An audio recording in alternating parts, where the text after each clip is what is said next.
Shalom. Before I begin, I'd like to give all praises, honor, and glory to Yahweh, Bahashem, Yahushai, Bahashem, Racha Kodash. I would like to say double honors to my teachers, the apostles, and the elders of Great Millstone, the men whom I've learned the truth from, and also Shalom to the elect. Alright, so I'm the brother Shaquat from the branch of Great Millstone, Montreal. Back with another lesson. And this lesson that I'm going to be getting into today, I don't really have nothing prepared, but I'm going to be flowing through the spirit. Just nothing specifically prepared, but a couple precepts came to mind and a couple thoughts, and I kind of put it on the board, to help me bring out the lesson. And Lord willing, it comes together and it's edifying to the elect. All right. So America, is one of the most mentioned places in the scriptures. And that's for a reason, because America is the focal point of judgment, right? America is important and mostly mentioned because the Lord is getting ready to destroy that place completely, right? And the way the Lord is going to do it is going to be by nuclear fire, right? And that's what's known as the second death, in the book of Revelation, right? The second death is the fire,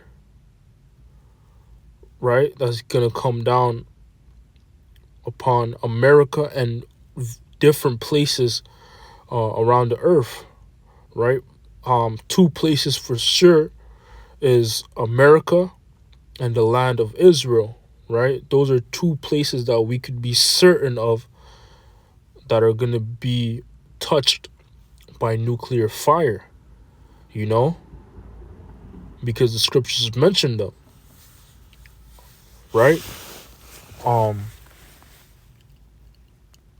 So I'm going to jump straight into it and begin in the book of Isaiah 13 and verse 1. It says, "The burden of Babylon, which Isaiah the son of Amos did see. Lift ye up a banner upon the high mountain, exalt the voice unto them, shake the hand that they may go into the gates of the nobles," right? So the banner, that's being lifted up now is the Holy Scriptures, right? And it being lifted upon the high mountain, that high mountain, it's speaking about the mountain or the government of Esau Edom, the so-called white man, right? In other words, what the men of the Lord are doing, right, which is the voice or the mouthpiece of Yahweh Ba'ashem Yahushai, the Heavenly Father, is we're basically calling out these Edomites, interrogating them, through the scriptures, right? It says, exalt the voice unto them, shake the hand that they may go into the gates of the nobles, right? So in other words, prophesy against the government of Esau and let them know, about what's getting ready to come and what the Lord is getting ready to do with them, right? Which also reminds me of a precept in the book of Job that says, roughly paraphrasing it, it says, who's going to declare his way to his face, man? Who's going to declare the so-called white man's ways to his face, right? Who's going to call him out, in other words? And that's the prophets of Yahweh Ba'ashem Yahushai. That's what the prophets are set up to do, right? Just like in the book of Jeremiah, the scriptures speak about how that the prophets are set up to basically prophesy against kingdoms, and so on and so forth, right? And to prophesy against them, man. To prophesy against kingdoms. Matter of fact, let me see if I can grab that real quick before we continue on.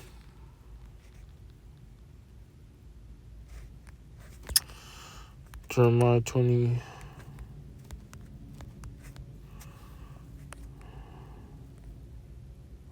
Yep, Jeremiah 28 and verse 8, it says, the prophets that have been before me and before thee of old prophesied both against many countries and against great kingdoms, of war and of evil and of pestilence, right? So the prophets, they prophesy of things that are going to happen in the future, right? And usually, for the most part, prophets are set up, or they're set up by the Heavenly Father before a kingdom is getting ready to collapse, man.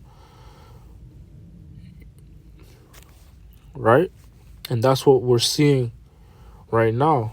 Before the collapse and downfall of America, there's prophets on the scene letting the American citizens know, and the nobles of America know, hey, this is getting ready to happen. This place is going to get judged very soon by the Heavenly Father, right? So nobody can say that they weren't warned or they didn't hear, right? So going back to Isaiah 13 and verse 3 says, I have commanded my sanctified ones. I have also called my mighty ones for mine anger, even them that rejoice in my highness, right? The sanctified ones are the prophets of Yahweh Bashem Mashai, right? Because the Lord referred to Jeremiah as being a sanctified one, right? The Lord said, before thou camest forth out of the womb, I sanctified thee and I ordained thee to be a prophet, right? So that's going into the prophets of Yahweh Bashem Mashai. And the Lord said he also called his mighty ones for his anger, even them that rejoice in his highness. And that's speaking about the angels of Yahweh Bashem Mashai, right? Because the angels also, they do not transgress the words of Yahweh Bashem Mashai. They rejoice at his commandment, right? Verse 14, it says, the noise of a multitude in the mountains, like as of a great people, a tumultuous noise of the kingdoms of nations gathered together. The Lord Yahweh of hosts mustereth the host of the battle, right? So the Lord is the one that's stirring up these different nations, and preparing them to get ready to fight in the Third World War, right? Which is ultimately going to lead up to the destruction and downfall of America, man, right? And this also ties in with what's known as the Valley of Yahweh's Judgment. I believe that's Joel, the 3rd chapter, because that's where these nations are going to be, in that valley, right?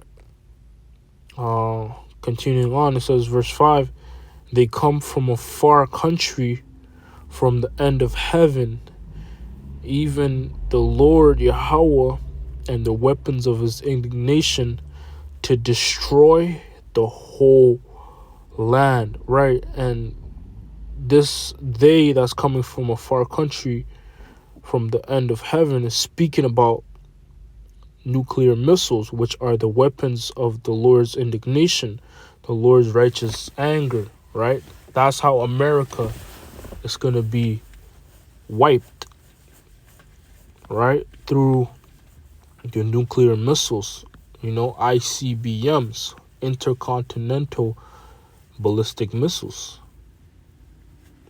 All right, so from there, I'm just going to jump to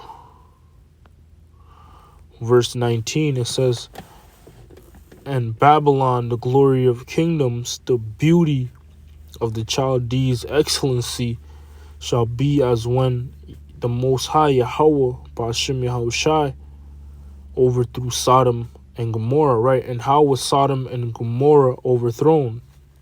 It was through brimstone, right? That rained from the heaven, right?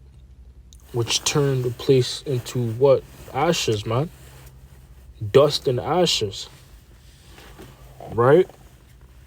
And that's how America is going to be left, you know? And once again, man, there's a reason why America is going to be destroyed. America is not innocent. America and the rulers that rule America, they're not innocent, man.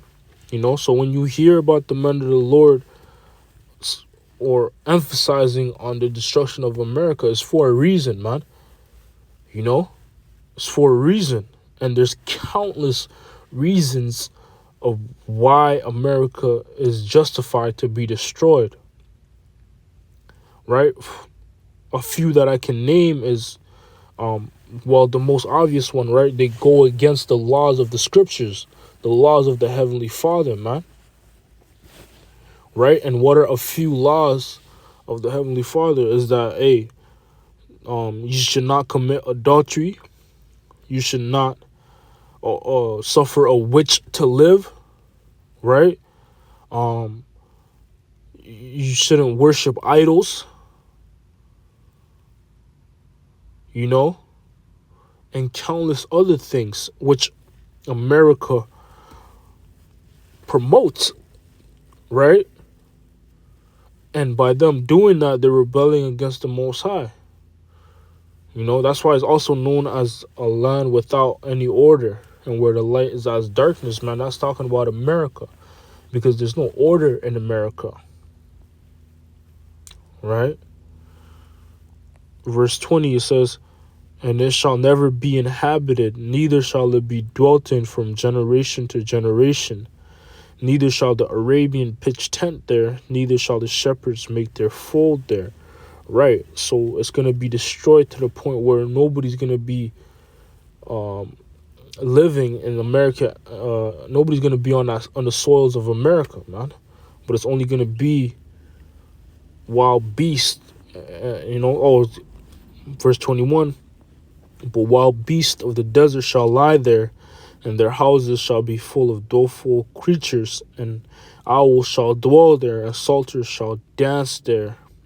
And the wild beasts of the islands shall cry in their desolate houses, and dragons in their pleasant palaces. And her time is near to come, and her days shall not be prolonged." Right, you know? So there's only going to be wild beasts and evil spirits in America after it's completely destroyed. No living soul is going to be there. No living human, you know, soul is going to be there, but only creatures, man. Right? You see? So that's the future of America. You know?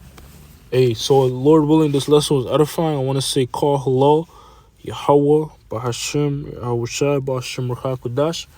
Once again, double honors to my teachers, the apostles, and elders of Great Millstone. Until next time, Shalom.